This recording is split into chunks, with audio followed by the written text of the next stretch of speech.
Have you ever been inconvenienced or stranded by your combustion engine? Today, I would like to do a speech about some of the processes that are achieved by a combustion engine.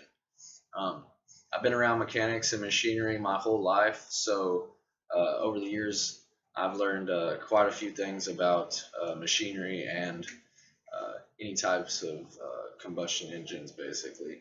Um, and since combustion engines are uh, such a staple in today's society, I think it's pretty important that everybody knows at least a little bit about combustion engines. So uh, now that we know the topic of the speech, let's move on to the three things that I think are most important about a combustion engine, which would be compression, spark, and fuel. So we'll start with compression. Compression is achieved by a solid cylinder going up and down inside of a hollow cylinder with a cap on it, which is referred to as a cylinder head.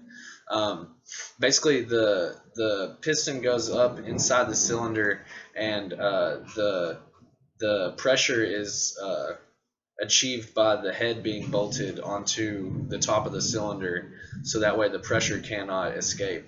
Um, it's important to have compression because fuel is it has to have the right air to fuel ratio to basically achieve an explosive enough um,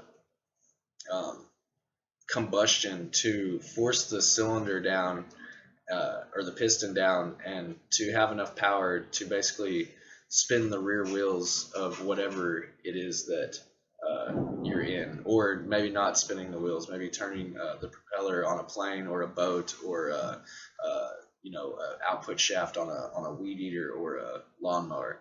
So some of the problems that are associated with compression loss would be a head gasket failure, cylinder cracks, cylinder head cracks, any kind of damage to the cylinder head or cylinder wall.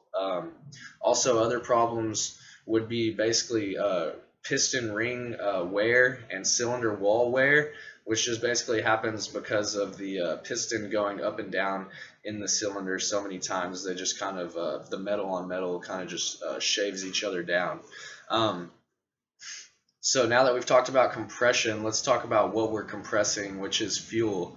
Uh, Fuel is basically put into your vehicle at a gas station or wherever it is that you get fuel, and basically from the fuel tank, the fuel is transported by a fuel pump through hard lines up to either the carburetor or the fuel injectors.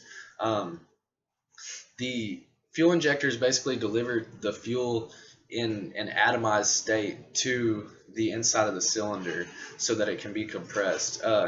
Gas is not just basically willy-nilly kind of just thrown into the cylinder. It's actually finely misted in there so that it helps to achieve the right air to gas ratio for the best or most complete uh, burning of the fuel in the cylinder. So basically, some problems that are associated with fuel would be fuel pump failure, cracked fuel lines, fuel filter. I don't know if I said fuel filter, fuel pump. Sorry, injectors, things of that nature. The last thing that we have is spark. And so basically, gasoline engines do not compress the fuel to the point of explosion or combustion.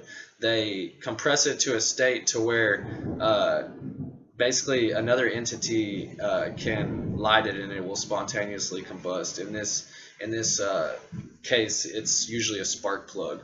So basically, problems that can cause no spark or spark issues would be spark plugs themselves, spark plug wires, anything to do with the timing, like the coil, distributor cap, things of that nature. So now that we've talked about all the processes, or the three processes that I think are most important in a combustion engine, uh, basically it's good to think of a combustion engine as like Rochambeau. Basically, any one process or thing can be trumped by another process. Basically, without fuel, compression and spark are useless. Without spark, there's no reason to compress the fuel, and without compression, just basically everything is useless. So it's important to think of these three things as important as the other. I hope this video may help anybody in the future. Hopefully nobody has any car issues, but if you do or know somebody that does, hopefully you'll think of this video and it will help you. Thank you.